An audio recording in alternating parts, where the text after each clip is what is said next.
Novo livro do Apocalipse ou da Revelação. Capítulo 2. Título: Meus irmãos bispos, mudai de fé e de Deus. 1. Abrir aspas. Maria, nossa mãe, olha pela Igreja da Europa que confiamos ao teu amor materno, para que possamos estar abertos à boa nova, viver em paz e em harmonia. Dai-nos a graça de acolher os estrangeiros, de sermos generosos com os pobres, os sem casa e os desempregados, para que possamos proclamar com alegria o Evangelho da Esperança. Fecha aspas.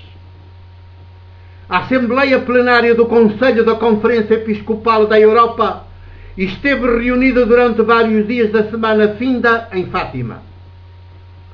E durante esses dias escreveu esta oração que os respectivos bispos foram depois, com pompa e circunstância, dizer todos juntos diante da imagem que continua a ser publicamente cultuada e idolatrada naquele santuário da nossa vergonha. 2.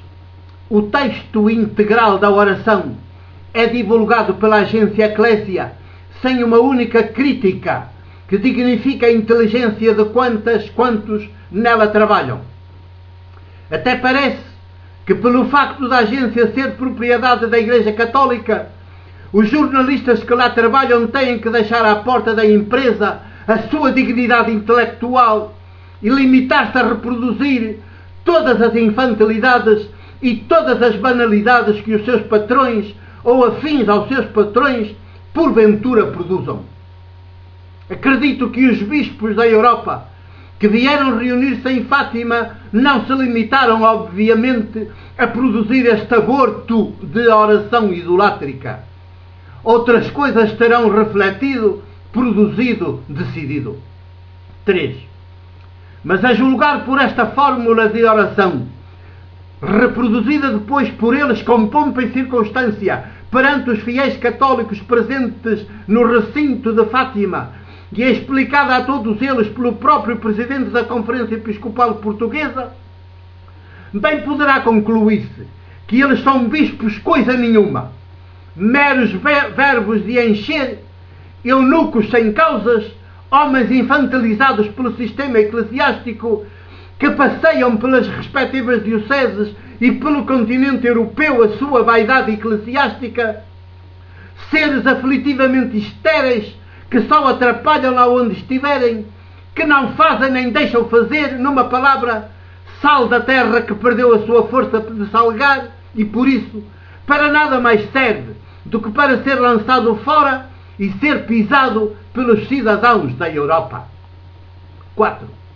Esta fórmula de oração que eles escreveram e recitaram é uma vergonha, uma manifestação de infantilismo, de menoridade, de inconsciência, de paganismo rasca, de completa abdicação da própria inteligência. Materializam a fé religiosa nos antípodas da fé de Jesus, confrangedoramente alienante e alienadora, pura abdicação das responsabilidades históricas que competem a todos os seres humanos adultos que se prezam de o ser. Se orar, rezar, fosse assim, o ateísmo seria a postura mais digna dos seres humanos adultos. 5. Por isso, todo eu estremeci ao ler esta oração. Afinal, que homens são estes que a Igreja Católica apresenta à Europa como o seu melhor? Será que o episcopado funciona na Igreja Católica como uma castração mental e espiritual? Será que a plenitude do sacramento da ordem é na Igreja Católica para fazer eunucos, tecer peias à inteligência dos bispos, reduzi-los a coisas, roubar-lhes a inteligência, capar-lhes a dignidade, reduzi-los à condição de meros objetos de adorno, convertê-los em pagãos pimba? 6. Está visto que assim será, a julgar pelos frutos que demos. E as coisas são assim, porque em lugar do sacramento da ordem ser uma ação do Espírito Santo, como sempre deveria ser, não passa na prática de uma ação do poder eclesiástico, onde o Espírito é ritualmente invocado, mas para mais e melhor ser impedido de estar presente e de intervir no ordenando bispo, presbítero ou diácono. Se fosse um verdadeiro sacramento, despertaria em quem o recebe o profeta lúcido e audaz que todo bispo e presbítero da Igreja haverão de ser, quando não consentimos que nos castrem, muito menos nos reduzam a simples vassalos e súbditos da Cúria Romana e das Cúrias diocesanas. 7. Por isso, desgraçada Igreja na Europa, que tais bispos têm à sua frente. E desgraçada Europa se lhes dá ouvidos. Vejam como eles aqui, em lugar de se assumirem como homens livres, criadores e responsáveis ao jeito de Jesus e de Maria, sua mãe e discípula, optam por dirigir-se infantilmente a uma boneca de gesso ou de madeira, à qual, numa crassa manifestação de indignidade, ainda chamam mãe, para que ela faça o que eles deveriam ter a dignidade e a alegria de assumir e de fazer. 8. Desconhecem estes homens eclesiásticos que a glória de Deus consiste em sermos capazes de vivermos da história tão responsavelmente como se ele não existisse? Em lugar de estimularem os seus concidadãos, mulheres e homens católicos e não católicos, crentes e não crentes, a assumir-se também na história como se Deus não existisse, para cúmulo, ainda lhes dão este desgraçado exemplo de beatice e de pura alienação das suas responsabilidades perante a história.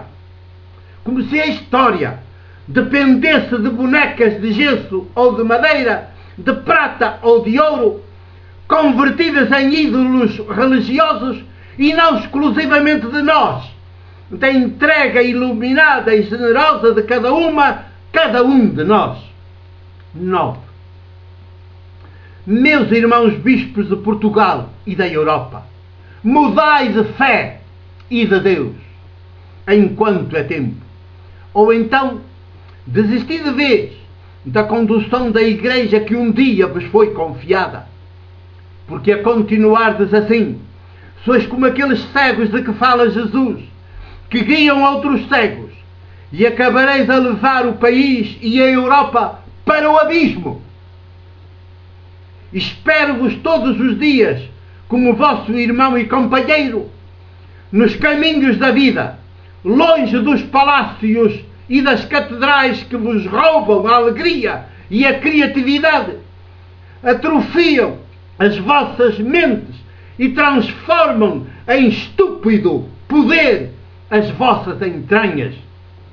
Tende, peço-vos, em nome de toda a Europa, a audácia de serdes bispos todos os dias à intempérie, tal como eu procuro ser todos os dias presbítero à intempérie, fiéis a Jesus, nosso Mestre, que pela sua prática cotidiana de homem para os demais, se constituiu definitivamente para nós e para toda a humanidade como o caminho, a verdade e a vida. 2007, outubro de 2009. É o fim do capítulo 2 do novo livro do Apocalipse ou da Revelação. O meu abraço e o meu beijo de presbítero da Igreja de Porto.